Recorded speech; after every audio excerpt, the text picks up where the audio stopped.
أعوذ بالله السميع العليم من الشيطان اللعين الرجيم. بسم الله الرحمن الرحيم. الحمد لله على ما أنعم وله الشكر على ما ألهم والثناء بما قدم من عموم نعم ابتدأها وسبوغ آلاء أسداها وتمام منن والاها جمع عن الإحصاء عددها ونأى عن الجزاء أمدها وتفاوت عن الإدراك أبدها وندبهم لاستزادتها بالشكر لاتصالها واستحمد بالخلائق بإجزالها والثنى بالندب إلى أمثالها ثم الصلاة والسلام والتحية والإكرام على صاحب السكينة والمدفون بالمدينة والمنصور المؤيد الذي اسمه في السماوات أحمد وفي الأرضين أبو القاسم محمد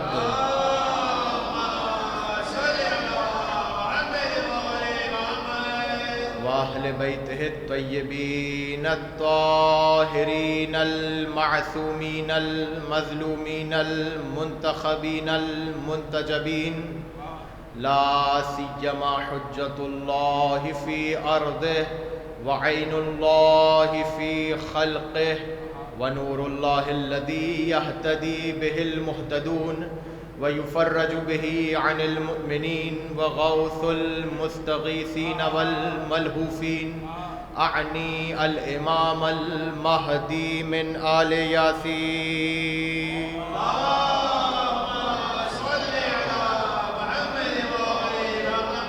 واللعنة الدائمة المستمرة على أعدائهم ومنكري فضائلهم وغاصبي حقوقهم أجمعين من الآن إلى قيام يوم الدين. أما بعد فقد قال الله في محكم كتابه المبين بسم الله الرحمن الرحيم والله يؤتي ملكه من يشاء والله واسع عليم. صلوات پڑھیں.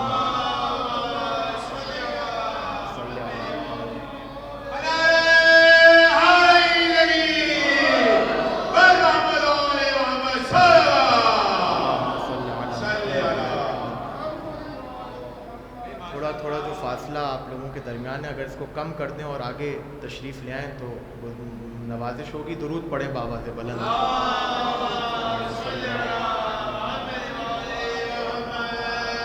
مجلس شہادت امیر کائنات امیر المومنین امام المتقین علی ابن ابی طالب علیہ السلام مجلس اعزا کے لیے جس آیہ بافی ہدایہ کو سرنامہ سخن قرار دیا سورہ مبارکہ بقرہ کی آیت ہے اور پروردگار عالم نے حضرت طالوت کے قصے کو قرآن میں جگہ دی اور ایک واقعہ بیان کرتے ہوئے یہ کہا کہ حضرت پہلے اس واقعے کا ذرا پس منظر آپ کے حوالے کروں تاکہ آیت سمجھ میں آ سکے. پس منظر یہ ہے کہ حضرت اشمعیل انہوں نے اپنی قوم سے یہ کہا کہ پروردگار نے تمہارے اوپر حضرت طالوت کو حاکم مقرر کیا ہے، ان کو ملک دیا ہے. تو انہوں نے آگے سے یہ اعتراض کیا اور یہ کہا قالوا ان یکون لہ الملک علینا وَنَحْنُ أَحَقُّ بِالْمُلْكِ مِنْهُ، کہ اگر آپ ملک کی بات کر رہے ہیں اور اگر آپ حکومت کی بات کر رہے ہیں اور حاکم کی بات کر رہے ہیں تو اس حکومت کے معاملے میں طالوت سے زیادہ حقدار ہم ہیں کیونکہ طالوت کے پاس ملک دولت نہیں ہے، ثروت نہیں ہے. ہمارے پاس دولت ہے اور ہمارے پاس ثروت ہے. تو بنی اسرائیل کو یہ زعم تھا کہ پروردگار کا ملک دولت اور ثروت کی وجہ سے ملتا ہے. بیدار رہیے گا میرے ساتھ، تمہیدی گفتگو ہے، اس کو سنبھالتے رہیے گا اور محفوظ کرتے رہیے گا. ان کو یہ زعم تھا، ان کو یہ لگ رہا تھا، ان کو یہ گمان تھا کہ پروردگار اپنا ملک دولت و ثروت کی بنا پر دیتا ہے. تو فوراً حضرت شموئیل نے کہا قالا ان اللہ اصطفاہ علیکم، اللہ نے انہیں تم پر چنا ہے. وزادہ بسطۃ فی العلم والجسم، اور ان کی قوت کو بڑھا دیا. کس چیز کو بڑھایا؟ علم کو اور جسمانی قوت کو. وہ جملہ یاد رکھیے گا، وہ یہ سمجھ رہے تھے کہ مال کی بنا پر خدا ملک دیتا ہے. حضرت نے بتایا مال کی بنا پر نہیں دیتا، علم کی بنا پر دیتا ہے یا قوت کی بنا پر دیتا ہے.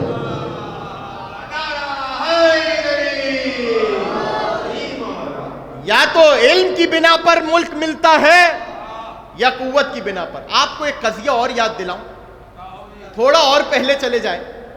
جب ابھی دنیا پر آدم نے قدم نہیں رکھا تھا اور پروردگار نے اعلان کر دیا کہ انی جاعل فی الارض خلیفہ، میں زمین پر اپنا خلیفہ بنا کر بھیجنے والا ہوں.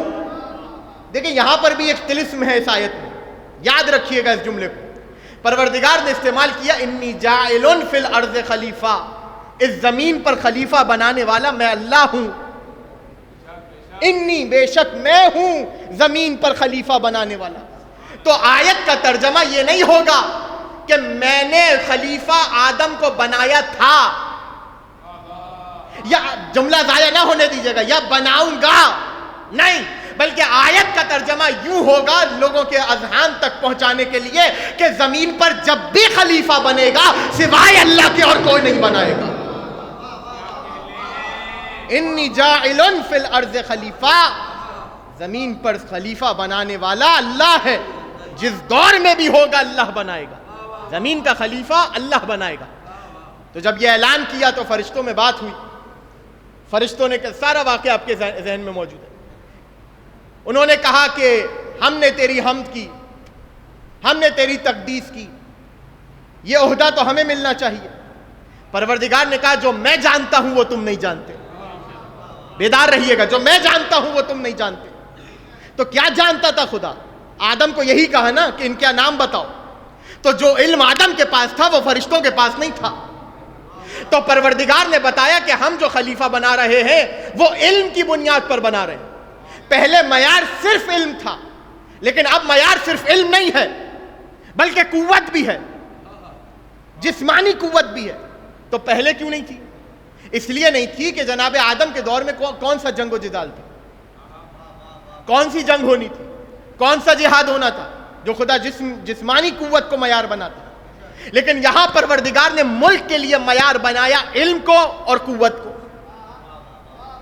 تو جیسے ہی جناب طالوت کو دیکھا حضرت شموئیل نے فوراً گلے سے لگا لیا اور سمجھ گئے کہ یہ اللہ کا چنا ہوا ہے، کہ اللہ نے مقرر کر دیا ہے اس کو حاکم. اچھا، بنی اسرائیل نے بھی زیادہ بحث نہیں کی، انہوں نے بھی مان لیا. اب لشکر تیار کرنا ہے، اور جو لشکر تیار کرنا ہے وہ اس مطابق تیار کرنا ہے کہ جناب طالوت نے کچھ شرطیں رکھی. توجہ کیجئے گا بہت. میں نے کہا نا علم اور قوت، یہ دیکھیے گا علم اور قوت کس طرح ساتھ ساتھ چل رہی ہے. میرا موضوع آج کا یہی ہے، علم اور قوت کس طرح ساتھ. یاد رکھیے گا اصلی مجاہد وہی ہے جو وار کرتے ہوئے علم کو بھی سامنے رکھے. آپ سلامت رہیے. جو نہیں بولے ابھی بھی ان کے لیے اور وضاحت کر دو.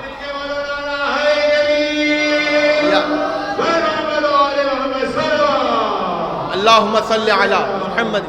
بھائی مجھے ایک بات سمجھ میں نہیں آ رہی، مانا کہ کچھ ناموں پر ایف آئی آر کٹ رہی ہے، علی کے نام پر کوئی ایف آئی آر نہیں کٹ رہی، تو سب مل کے علی کا نام لے سکتے ہیں.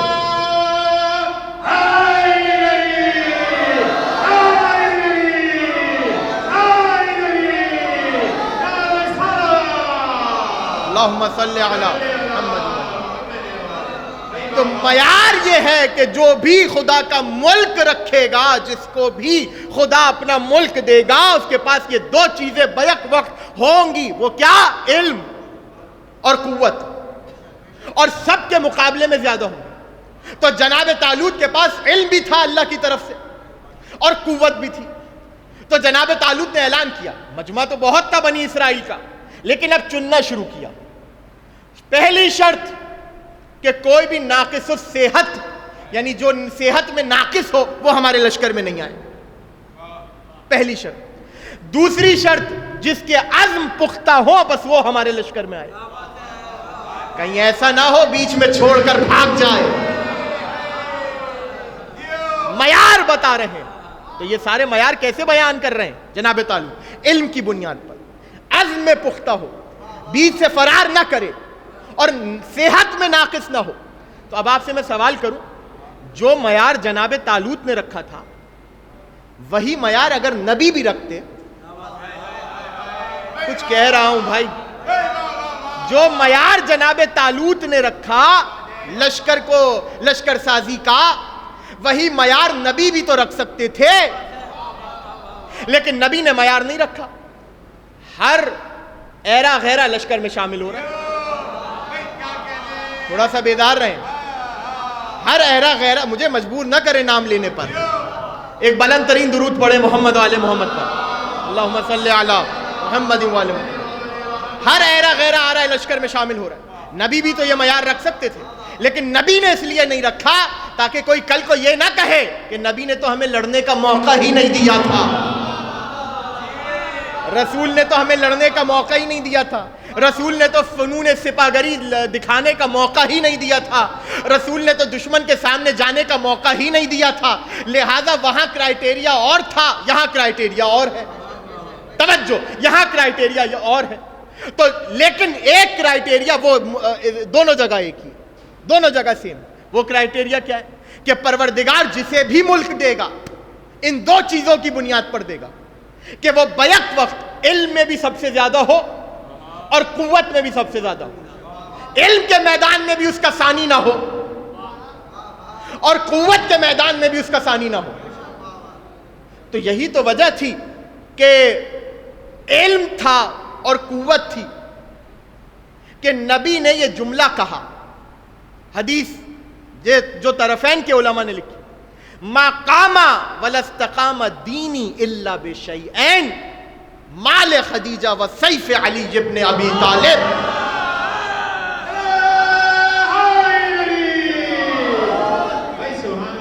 میرا دین نہ ہی کھڑا ہو پاتا.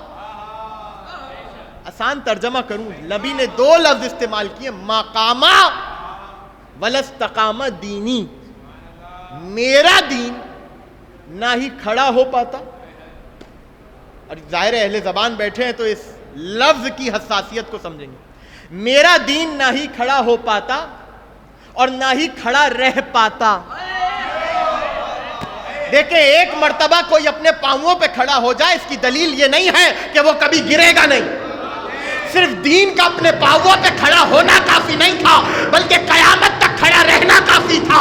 دین کھڑا تو ہو جاتا لیکن قیامت تک باقی تب رہے گا جب علی کی تلوار ہو اور خدیجہ کا مال ہو.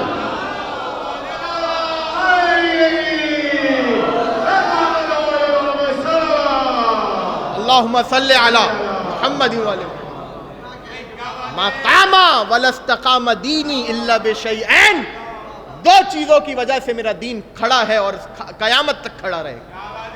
ایک خدیجہ کا مال، یہ الگ موضوع ہے، اس پر مجھے نہیں آنا. وسیف علی ابن ابی طالب، علی کی تلوار. تو کیا تھا علی کی تلوار میں اور علی کی قوت میں؟ قرآن نے ایک طرف فیصلہ کیا کہ پروردگار ملک اسے دے رہا ہے کہ جس کے پاس علم اور قوت بیک وقت ساتھ ہے. جناب طالوت کا قصہ قرآن نے رکھا کہ جناب طالوت نے صرف اپنی قوت سے کام نہیں لیا بلکہ اپنے علم سے بھی کام لیا. یعنی جہاں جہاں علم سفر کر رہا ہے وہیں وہیں قوت سفر کر رہی ہے، اور جہاں جہاں قوت سفر کر رہی ہے وہیں وہیں علم سفر کر رہا ہے. نہ علم کو خدا کیا نہ قوت کو علم سے جدا کیا. تو ضروری ہے کہ نبی کے بعد جس کے پاس بھی ملک آئے اس کا علم اور قوت ساتھ سفر کرے. توجہ, جو بھی نبی کے بعد آئے جس کے پاس بھی خدا کا ملک ہو اس کا علم اور اس کی قوت ساتھ سفر کرے. ایسا نہ ہو کہ علم ہو قوت نہ ہو, اور ایسا بھی نہ ہو کہ قوت ہو اور علم نہ ہو, اور ایسا بھی نہ ہو نہ ہی علم ہو نہ ہی قوت ہو, بلکہ دونوں ساتھ ہونا ضروری ہے. دونوں کا ساتھ ہونا ضروری ہے.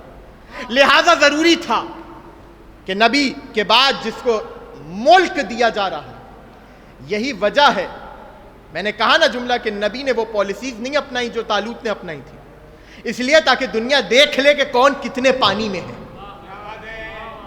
یہی وجہ ہے کہ جب بھی للکار ہوئی دشمن کی طرف سے تو سوائے ابو طالب کے بیٹے کے کوئی کھڑا نہیں ہوا, اور کسی نے یہی نہیں کہا کہ یا رسول اللہ مجھے موقع دیجئے. ایک علی ابن ابی طالب کھڑے ہوئے اور آ کر کہہ رہے ہیں یا رسول اللہ مجھے موقع دیجئے, اور ہر دفعہ رسول علی کو بٹھا دیتے تھے اور 3 مرتبہ حجت تمام کرتے تھے. کون جائے گا؟ سب ہاتھ باندھے کھڑے, تب بھی کھڑے تھے, آج بھی کھڑے. بھائی تھوڑا سا تو بلند ہونا میرے ساتھ.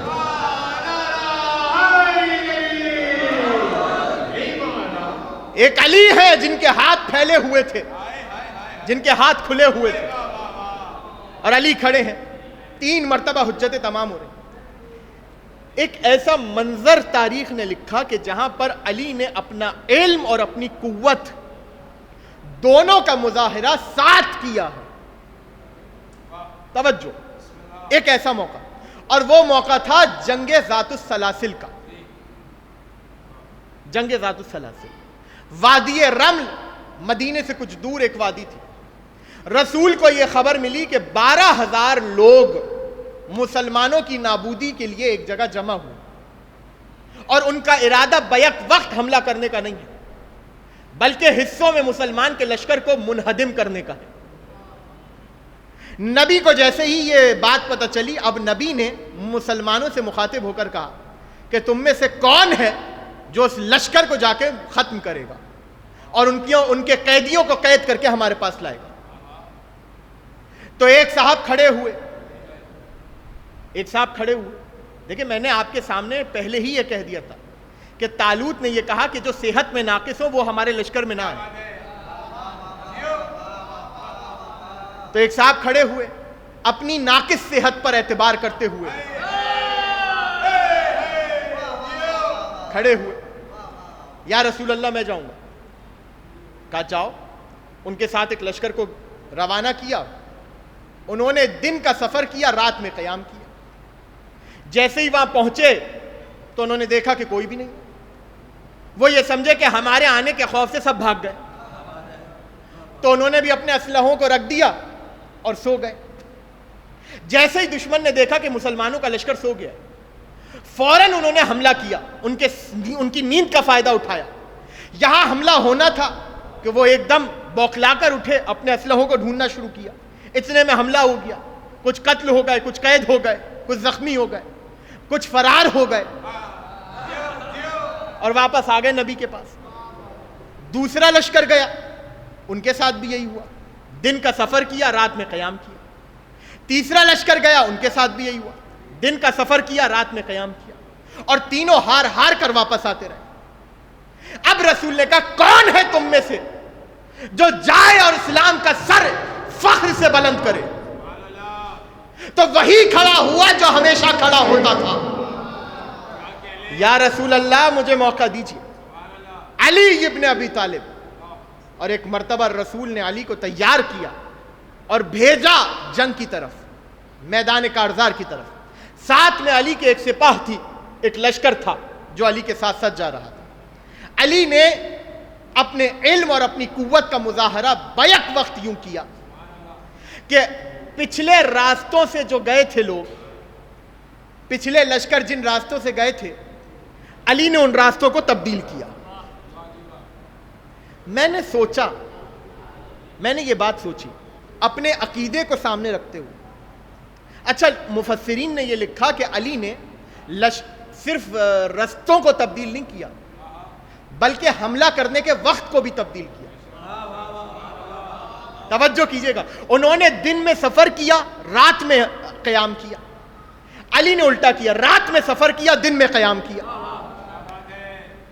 تو لکھا مورخین نے اور لکھنے والوں نے کہ اس کی وجہ یہ تھی کیونکہ کفار یہ دیکھ چکے تھے کہ مسلمان اسی رستے سے آئیں گے اور وہ جانتے تھے کہ اسی وقت آئیں گے. تو مسلمان جس وقت سفر کر رہے تھے کافر اس وقت آرام کر رہے تھے, اور جیسے ہی مسلمانوں نے آرام کیا کافروں نے حملہ کیا. علی نے اس وقت کو ہی تبدیل کر دیا. وہ سمجھ رہے تھے مسلمان سفر میں ہیں, علی قیام کرے ہوئے تھے. کہاں بیٹھے ہیں آپ؟ علی نے قیام کیا ہوا تھا. تو وہ جب سو گئے تب علی نے حملہ کیا. تو رستوں کو اور وقت کو اس لیے تبدیل کیا تاکہ کافر ان رستوں پر گھاٹ لگائے بیٹھے تھے جن پر پہلے لوگ آئے تھے. رستوں کو اس لیے تبدیل کیا تاکہ کافر یہ سمجھ نہ سکے کہ علی کا لشکر کہاں سے آ رہا ہے اور آسانی سے حملہ کر سکے. یہ بات تو تھی مورخ کی. اب میں آپ کے سامنے سوال رکھتا ہوں. میں اپنے عقیدے کو, علی کی شجاعت اور بہادری کو سامنے رکھ کر یہ سوال کر رہا ہوں, اگر علی انہی رستوں سے چلتے جن رستوں سے پچھلے والے چلے تھے تو کسی میں اتنی مجال تھی کہ علی کو زیر کر پاتا؟ بھائی توجہ کیجئے گا جتنے جوان لوگ دوست یہاں پر بیٹھے ہیں, اگر علی انہی رستوں سے جاتے کہ جن رستوں سے پچھلے لوگ گئے تھے تو کیا علی کا کوئی بال بھی بیکا کر پاتا؟ نہیں کر پاتا. لیکن علی نے رستوں کو تبدیل کیا. اب جملہ آپ کے حوالے کر رہا ہوں, جیسے دل چاہے سنیے گا. علی نے رستوں کو تبدیل کیا اور تبدیل کر کے بتایا جو دوسروں کے رستوں پہ چلے وہ کوئی ہو سکتا ہے, علی نہیں ہو سکتا.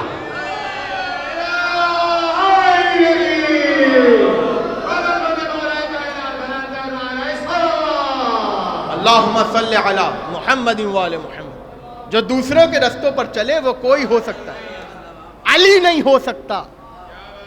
اب علی وہاں پہنچے اور علی نے پہلے ہی کہہ دیا کہ ہم اگلے وقت کی نماز وہاں پڑھیں گے. کس طرح علم اور قوت ساتھ ساتھ سفر کر رہی ہے, کس طرح شجاعت اور علم علی کا ساتھ ساتھ سفر کر رہا ہے. تو اب جیسے ہی وہاں پہنچے, نبی مدینے میں ہے اور لوگ انتظار میں. یہاں تک تاریخ نے لکھا کہ لوگوں کو امید تھی کہ علی کے مرنے کی خبر آ جائے, علی کی شہادت کی خبر آ جائے, اور نبی سکون سے اطمینان سے اپنے خیمے میں بیٹھے ہیں. جس نے اس جملے کا لطف لیا میں اس کو داد دے رہا ہوں.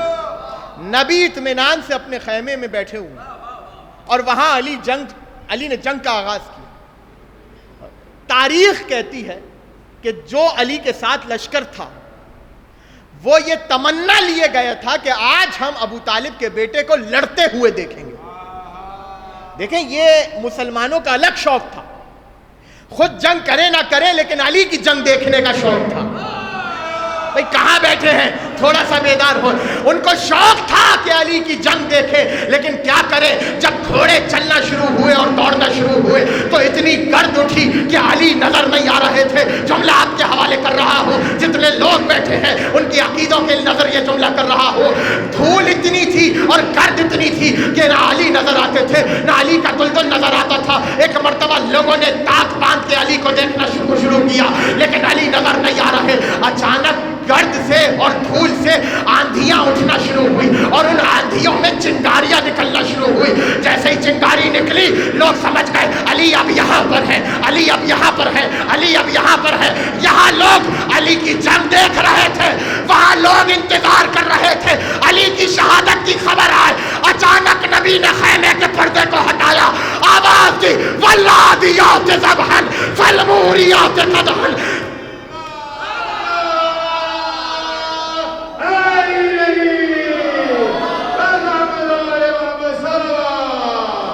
اللہم صلی علی محمد.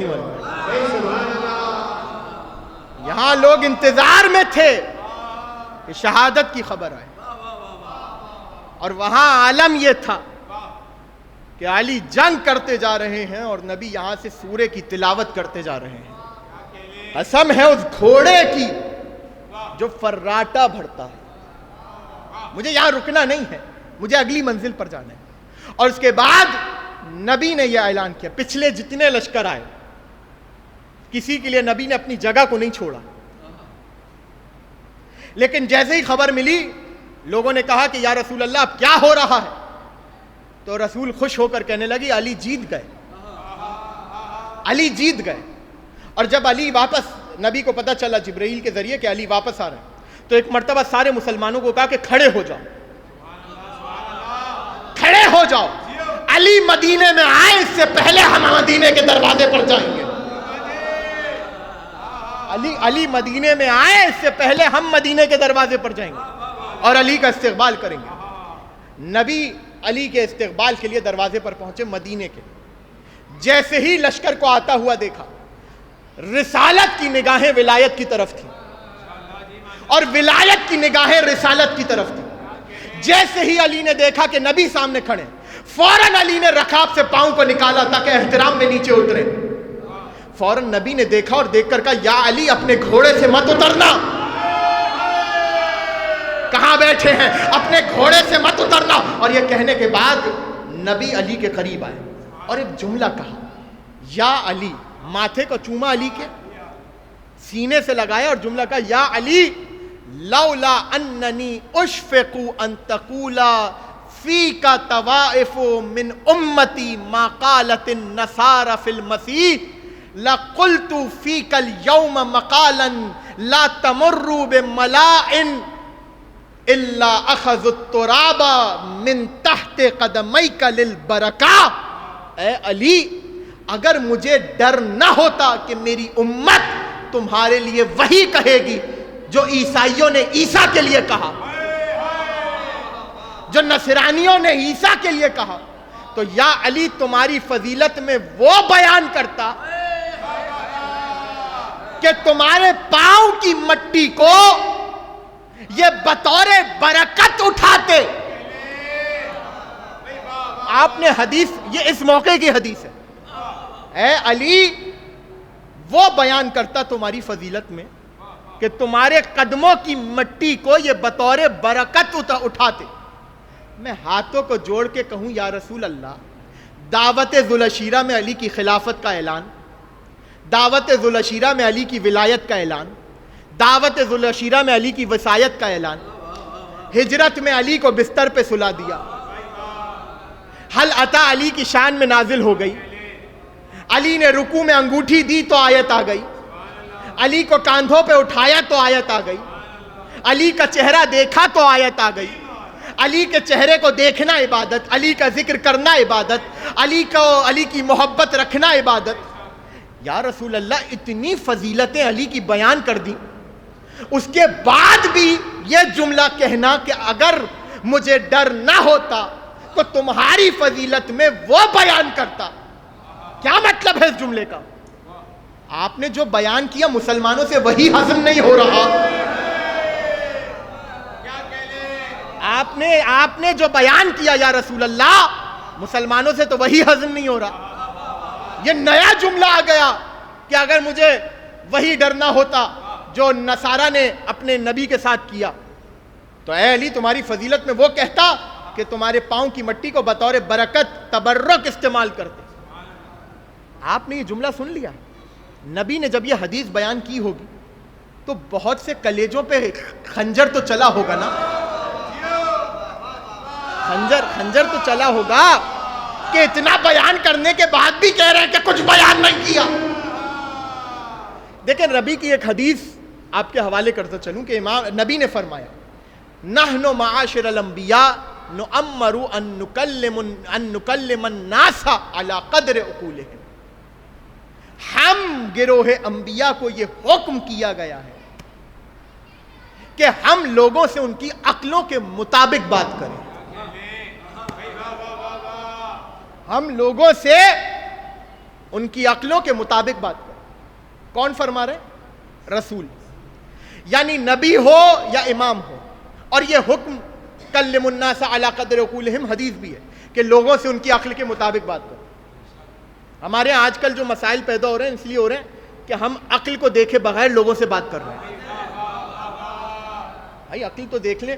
آپ جس کے سامنے علی کی فضیلت بیان کر رہے ہیں اس کا اتنا ظرف بھی ہے کہ وہ برداشت کر سکے, تو لہذا بڑا دیکھ بھال کے گفتگو کرنی پڑتی.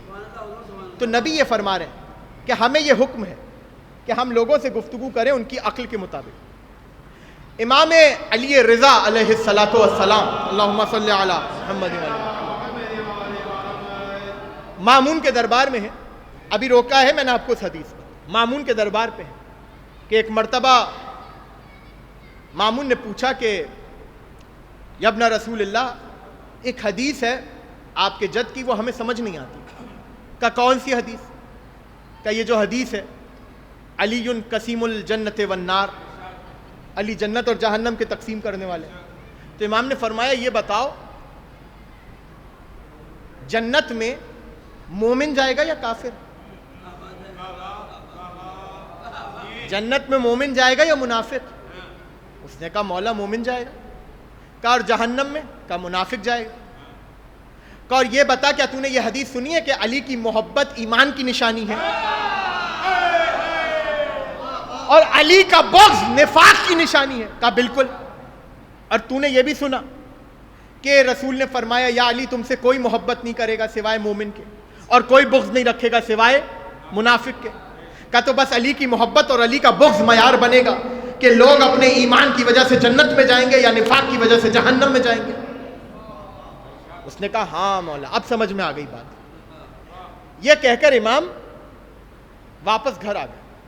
امام کا ایک صحابی ہے ابا سلط ہروی, اس نے امام سے کہا کہ مولا کیا اچھا جواب دیا ہے آپ نے, کیا اچھا جواب دیا. تو امام نے فوراً ابا سلط سے کہا کہ اے ابا سلط ہروی, یہ جواب وہ تھا جو میں نے اس کو اس کی عقل کے مطابق دیا ہے.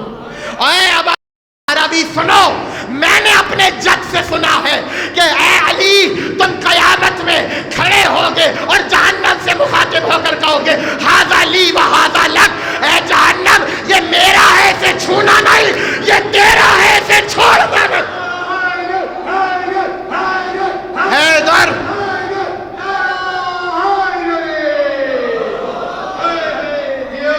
تو لوگوں سے ان کی عقل کے مطابق. اب آ رہا ہوں اس سوال کی طرف.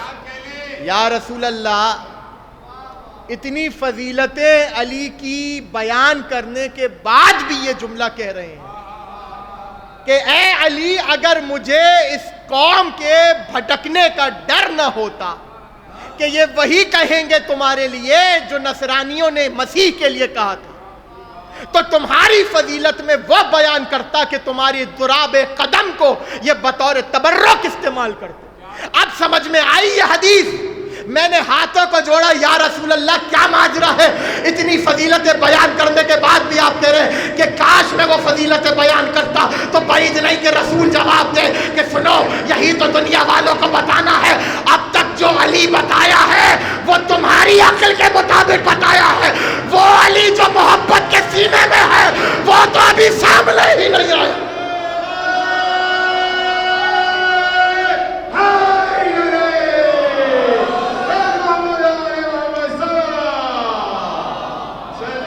اللہم صلی علی. بہت تیزی سے ایک حکایت آپ کے حوالے کر رہا ہوں, بہت تیزی سے آگے بڑھوں. ایک گاؤں میں رہنے والا دیہاتی تھا, اس کے پاس ایک گائے تھی, بہت محبت کرتا تھا اپنی گائے سے. رات کو اس کا سر سلا سلا کر اس سے باتیں کیا کرتا تھا. قریب میں ایک شیر تھا, وہ تاک لگائے بیٹھا تھا کہ کبھی موقع ملے اس گائے کو کھا لوں. وہ جب نکلتا تھا تو باڑے کو بند کر کے نکلتا تھا, لیکن ایک مرتبہ کسی کام سے جلدی میں نکلا تو باڑے کو بند کرنا بھول گیا. وہ گیا اور پیچھے سے شیر آ گیا. رات کا وقت تھا, گائے کو کھایا. مولانا روم کی حکایت میں موجود ہے. گائے کو کھایا اور اس کی کھال اوڑھ کر لیٹ گیا. تھوڑی دیر بعد وہ دیہاتی واپس آیا اور آ کر اس کا سر سلا رہا. بھئی تھک تو نہیں رہے نا آپ لوگ؟ سر سلا رہے اور سلاتے سلاتے کہہ رہے ہیں میری گائے تجھے کیا ہو گیا؟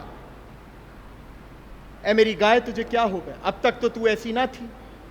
وہ یہ باتیں کرتا جا رہا ہے اور پیچھے سے شیر یہ سوچتا چلا جا رہا ہے کہ ابھی رات ہے، سے کچھ نظر نہیں آ رہا، دن ہو جائے اور اسے پتہ چلے کہ اس کھال کے نیچے گائے نہیں ہے، شیر ہے، تو اس کا تو کلیجہ پھٹ جائے گا. آپ کو کچھ سمجھ میں آیا؟ دنیا ابھی جو علی سن کے پریشان ہے وہ تو پردے میں ہے جو سنایا جا رہا ہے. جس دن مہدی کعبے پر آ کر علی سنائیں گے بہت سے لوگوں کے کلیجے پھٹتے ہوئے نظر آ رہے ہوں. اللہم صلی علی محمد و علی. اب پلٹیے اس حدیث کی طرف.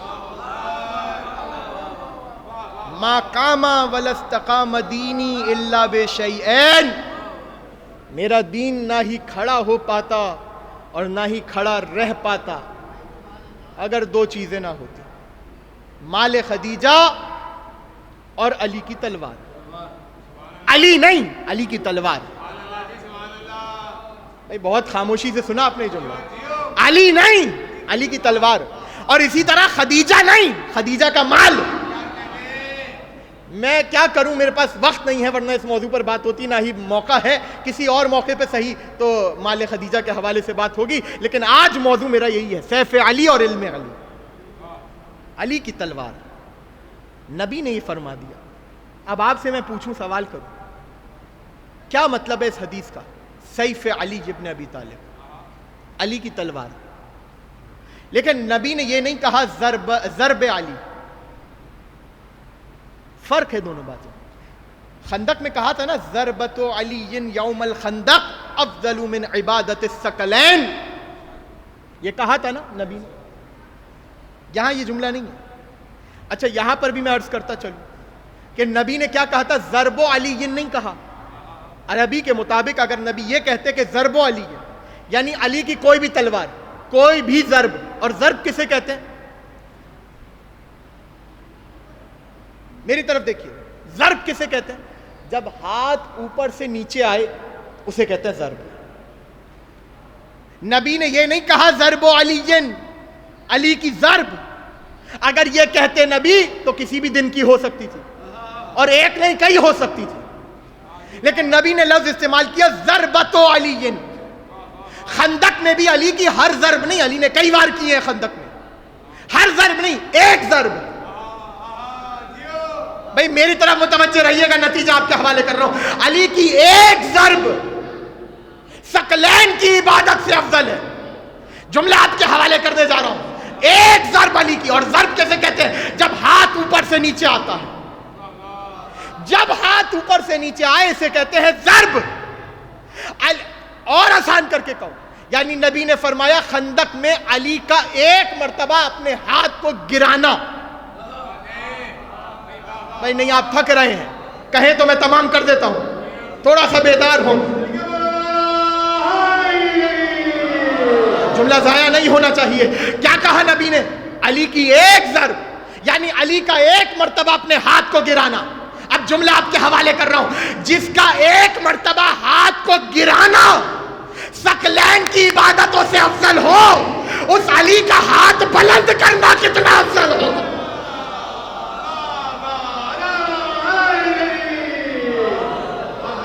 اس علی کا ہاتھ بلند کرنا. اور اگلا جملہ آپ کے حوالے.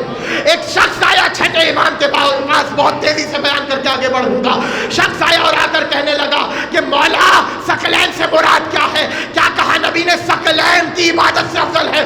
تو جعفر صادق مسکرا کر کہنے لگے سنو، انا من الثقلین، اس ثقلین میں جعفر صادق بھی آتا ہوں. اب سمجھ میں آیا کون جعفر صادق؟ علی کا خون ہے، علی کا خون ہے جعفر صادق، علی کے بیٹے ہیں جعفر صادق. او احمقو، علی کی برابری جب علی کا بیٹا نہیں کر رہا، آج کا ملا کیا کرے گا؟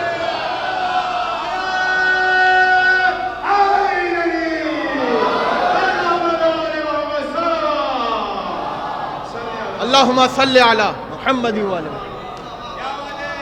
ضربت علی. اب آئیے اس حدیث کی طرف واپس آ رہا ہوں. دو چیزوں کی وجہ سے دین بقا پا گیا قیامت تک. ان میں سے ایک ہے علی کی تلوار. نبی نے یہ نہیں کہا کہ علی کی ضرب، کہا تلوار. اور جب نبی یہ کہیں کہ تلوار، مثال کے طور پر تلوار جب نبی نے کہا تو یہ تو نہیں کہا کہ چلتی ہوئی تلوار. چلتی ہوئی تلوار نہیں، تلوار. اب بھلے وہ چلے یا نہ چلے، وہ یعنی نبی نے بتایا. آج جو اعتراض ہوتا ہے کہ علی نے تلوار کیوں نہیں چلائی، بھائی پہنچے نا اعتراض تک. علی نے تلوار کیوں نہیں چلائی تو نبی نے بتایا. احمقوں، عقل سے اندھوں، علی تلوار چلائیں تب بھی اسلام کی بقا ہے، علی تلوار نہ چلائیں تب بھی اسلام کی بقا ہے. علی تلوار چلائیں تب بھی اسلام کی بقا، اور علی تلوار نہ چلائیں تب بھی اسلام کی بقا. تو ضروری تھا کہ ملک ایسے کو دیا جائے کہ جو تلوار چلائے تو علم کے ساتھ چلائے، اور وہ علم وہ ہو کہ جو علم الہی ہو. یہی وجہ ہے کہ حدیثوں میں آیا. دیکھیں ایک عجیب و غریب حدیث آپ کے حوالے کروں. موضوع تو میرا تمام ہو گیا، لیکن ایک نقطے کی طرف آپ کی توجہ کروانا چاہتا ہوں. کبھی سوچئے گا کہ کیوں نبی کے بعد علی کی ضرورت ہے. دیکھیں یاد رکھیے گا، پھر عرض کر رہا ہوں اور ذمہ داری سے عرض کر رہا ہوں. علی اسلام کی ضرورت کا نام ہے، ضرورت کا نام ہے. علی امت کی ضرورت کا نام ہے، علی دین کی ضرورت کا نام ہے. اور پھر اگلا جملہ آپ کے حوالے کر رہا ہوں. علی مستحب نہیں ہے، علی واجب ہے. اور وہ واجب ہے کہ جو نہ ہو تو کوئی واجب قابل قبول نہیں ہوگا. علی ولی، علی ولی، مل کر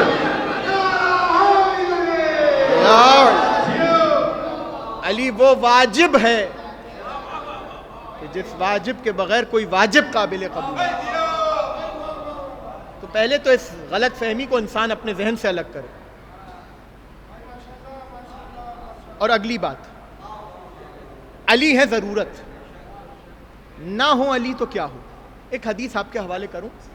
امام نے فرمایا کہ لیس عند احد من الناس حق ولا ثواب ولا احد من الناس یقضی بقضاء. اے لوگوں، انسانوں میں سے کوئی بھی حق ہو اور کوئی بھی درستگی ہو وہ نہیں ہوگی الا ما خرج منا اہل البیت، مگر یہ کہ دنیا میں جو بھی حق ہوگا، جو بھی درستگی ہوگی، اور جو بھی حق کے ساتھ یقضی بقضاء حق، جو بھی حق والا فیصلہ ہوگا نہیں ہوگا مگر وہ کہ وہ ہم اہل بیت سے نکلا ہو. یعنی دنیا میں جہاں حق ہوگا اہل بیت کے دروازے سے نکلا ہو. اور پھر امام نے فرمایا اذا تشعبت بهم الامور کان الخطاء منهم والثواب من علی ابن ابی طالب. اور اگر لوگ خطا کریں، ان کے امور میں، ان کے امور ظاہر ہوں اور ان میں خطا پائی جائے، تو وہ خطا ہوگی ان کے سر پر، اور درستگی کا صحرا جائے گا علی کے سر پر. یعنی مثال کے طور پہ آج اگر کوئی خطا کرے تو وہ خطا کا کریڈٹ اسے ملے گا، لیکن اگر کوئی حق کام کرے تو اس کا کریڈٹ علی کو جائے گا. کیا مطلب ہوا اس بات کا بھائی؟ اٹ بھی میرا اور پٹ بھی میرا ہے نا. لوگ اعتراض کر سکتے ہیں نا اس بات پر. اب آسان کر کے علم کلام میں ایک بحث ہے، توجہ کیجئے گا. میں نے شجاعت علی پہ تھوڑی سی گفتگو کی، علم علی کا ایک جھلک آپ کو دکھانا چاہ رہا ہوں. علم کلام میں ایک بحث ہے کہ جتنے افعال خیر ہیں ان سب کی بازگشت اللہ کی طرف ہے، اور جتنے افعال شر ہیں ان کی بازگشت انسانوں کی طرف ہے. اللہ نے آنکھ دی دیکھنے کے لیے، اللہ نے کان دیے سننے کے لیے، اللہ نے زبان دی بولنے کے لیے، ہاتھ دیے لمس کے لیے یا کام کرنے کے لیے۔ کوئی اچھا دیکھے تو کریڈٹ جائے گا اللہ کو، کوئی اچھا سنے تو کریڈٹ جائے گا اللہ کو، کوئی اچھا بولے تو کریڈٹ جائے گا اللہ کو، کوئی اچھا کام کرے ہاتھوں سے تو کریڈٹ جائے گا اللہ کو۔ کیوں بھائی؟ اس لیے کہ اللہ نے آنکھیں بنائی ہیں۔ اگر وہ آنکھیں نہ بناتا تو میں آج آنکھوں سے اچھا کام نہیں کر پاتا، میں اچھا سن تب پاتا جب اللہ نے کان دیے ہوتے، میں اچھا بولوں گا تب جب اللہ زبان دے گا، اچھا ہاتھوں سے کام تب کروں گا جب ہاتھ ہوں گے۔ اچھا تو انہی ہاتھوں سے اگر برے کام ہو جائے تو ان کی بازگشت بھی اللہ کی طرف نہیں، اس لیے کہ اللہ نے کام اچھے کاموں کے لیے دیے ہیں، ہاتھ اچھے کاموں کے لیے دیے ہیں، زبان اچھے کاموں کے لیے دی ہے، اس کی بازگشت اللہ کی طرف نہیں ہوگی۔ بات سمجھ میں آ گئی؟ اب سمجھ میں آیا علی کون ہے؟ علی مظہر ہے پروردگار کے، دنیا میں جہاں حق پایا جائے گا اس کا صحرا علی کے سر پر ہوگا۔ یہی وجہ ہے کہ ضروری تھا کہ نبی اپنے بعد ایسے کو چھوڑے جو خطاؤں سے دور ہو، نہیں جس سے خطائیں دور ہو۔ سلامت رہیں، آباد رہیں۔ ضروری تھا کہ نبی اپنے بعد کسی ایسے کو چھوڑے جس سے خطاؤں کا شائبہ جس کی طرف نہ ہو۔ اب سمجھ میں آیا، تبھی تو نبی نے کہا تھا یا عمار ان رأیت علیٰ سلک وادیا والناس کلہم سلک وادیا واسلک مع علی۔ اے عمار اگر تم دیکھو علی ایک طرف ہو، پوری دنیا ایک طرف ہو، وہاں جانا جہاں علی جائے، اس لیے کہ علی تمہیں کبھی ہلاکت میں پڑنے نہیں دیں گے، ہدایت سے نکلنے نہیں دیں گے۔ اب سمجھ میں آیا، نبی نے بتایا اگر میرے بعد درستگی چاہتے ہو تو علی کا دامن تھامے رہنا، ورنہ یہی ہوگا کہ تمہارے نکاح بھی مذاق بن جائیں گے۔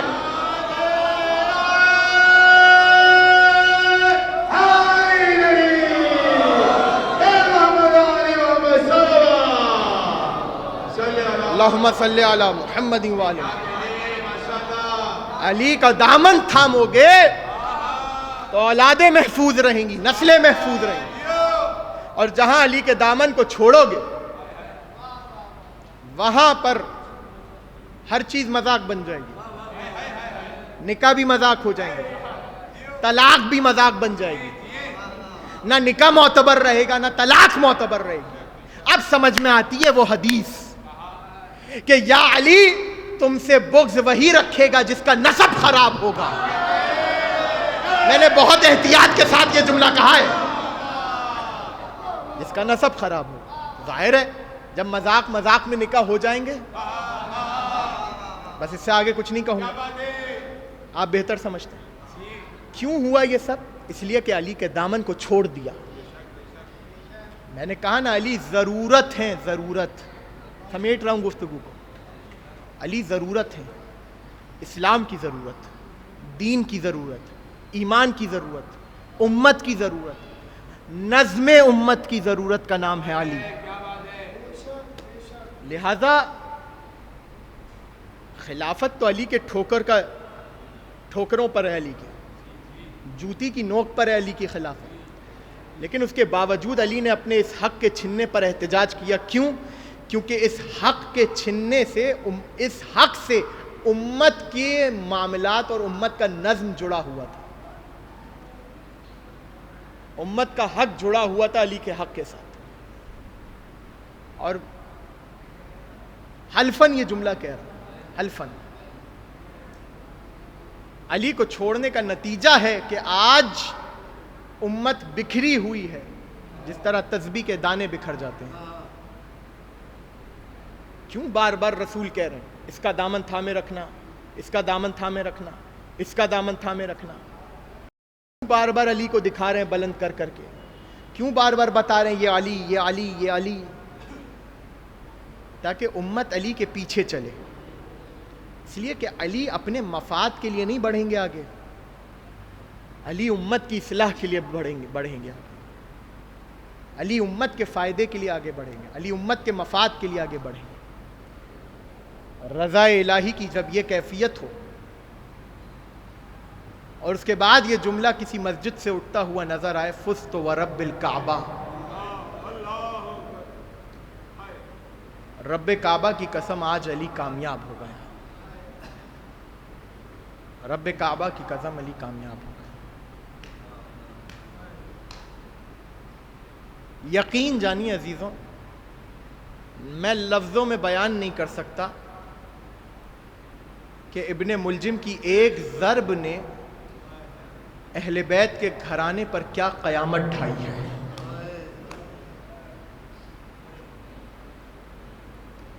اللہ اکبر۔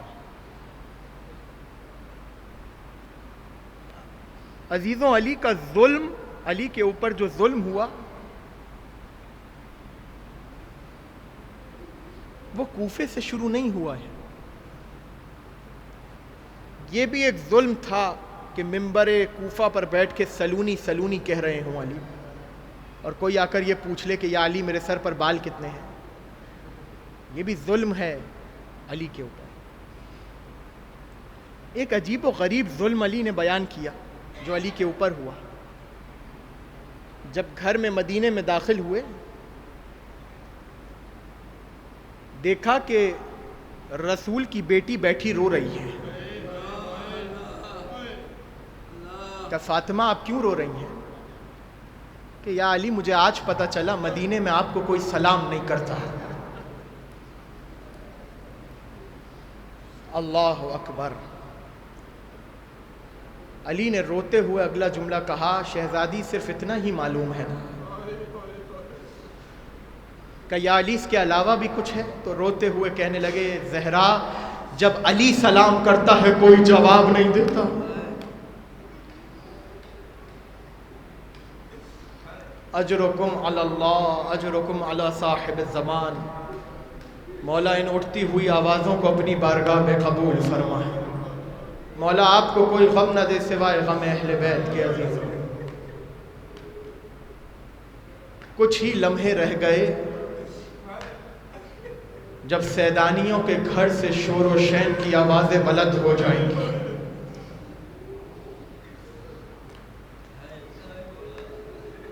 کس کو رونے بیٹھے ہو عزیزوں؟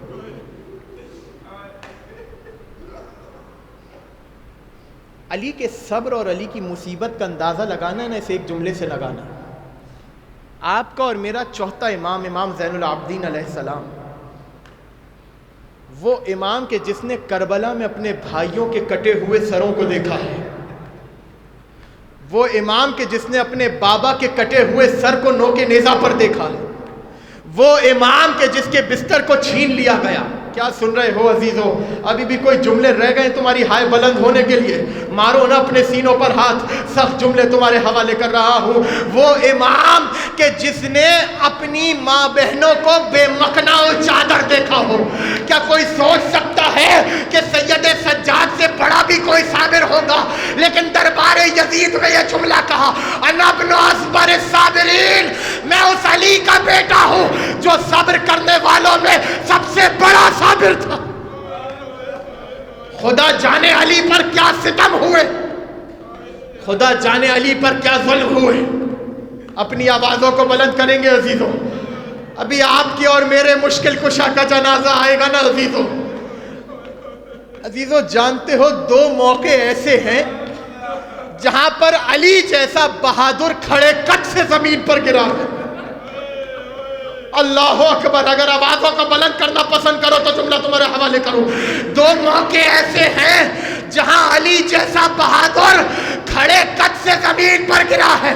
ایک موقع وہ تھا جب مسجد نبوی میں حسن و حسین آئے اور آ کر کہا، بابا ماتت امنا، بابا ہماری ماں اس دنیا سے چلی گئی۔ راوی کہتا ہے علی اپنے منہ کے بل زمین پر گرا۔ اجرکم علی اللہ، علی منہ کے بل زمین پر گرے۔ اور دوسرا موقع وہ تھا جب علی فجر کی نماز کے سجدے میں تھے، ابن ملجم نے دیکھ کو نکالا، علی کی جان نے پڑھا، اس طرح ضرب لگائی کہ امامے کو چیرتی ہوئی علی کے سر میں پیوست ہوئی۔ روایت کہتی ہے علی منہ کے بل زمین پر جا کے اجرکم علی اللہ، اور جملہ کہا بسم اللہ وباللہ وعلی ملت رسول اللہ فزت ورب الکعبہ۔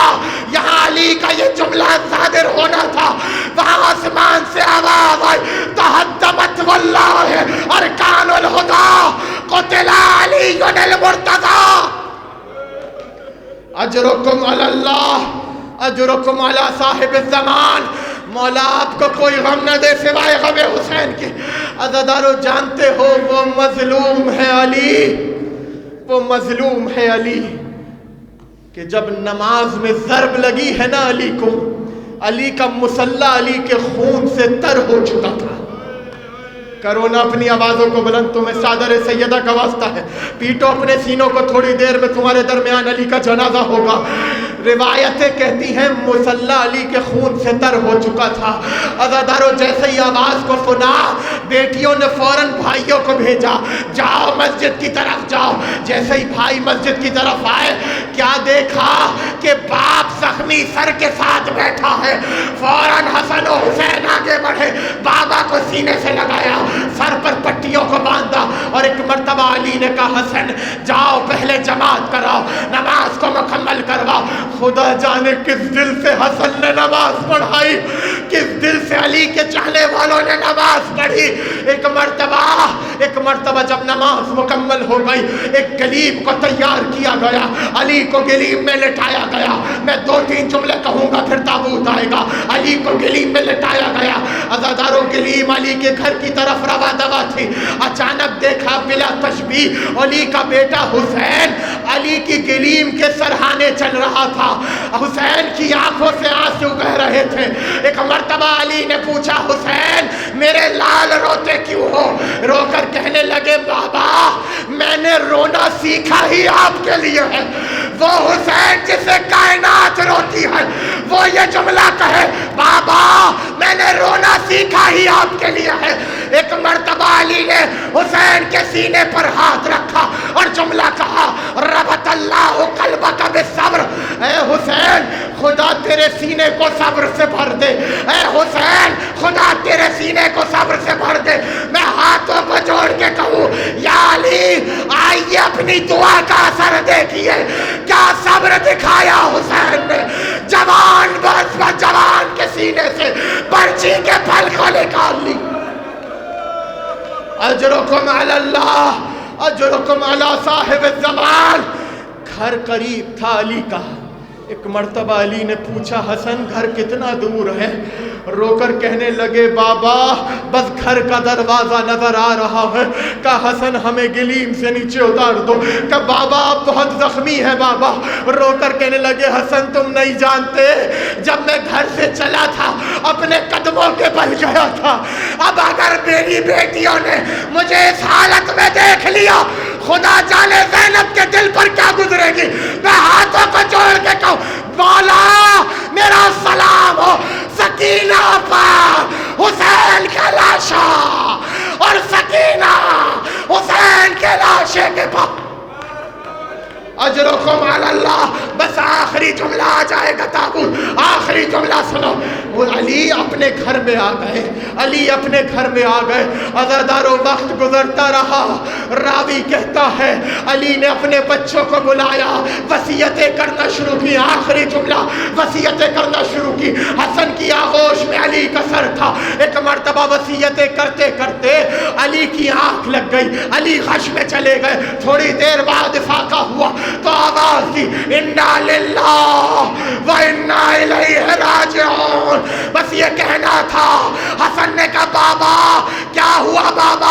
کہا حسن میں نے خواب میں اپنے آقا رسول خدا کو دیکھا، میں نے ان سے شکایت کی تو انہوں نے مجھ سے کہا علی بہت جلد ہمارے پاس آنے والے ہو۔ یہ جملہ زینب نے پردے میں سن لیا۔ ایک مرتبہ رو کر کہا بابا آپ کو صاحب کے اوپر ظلم ہوا، آپ نے شکایت کر دی۔ بابا جب زینب پر ظلم ہوگا زینب کیا کرے گی؟ علی نے کہا زینب پورا لشکر تھک جائے میری بیٹی تم نہ تھکنا۔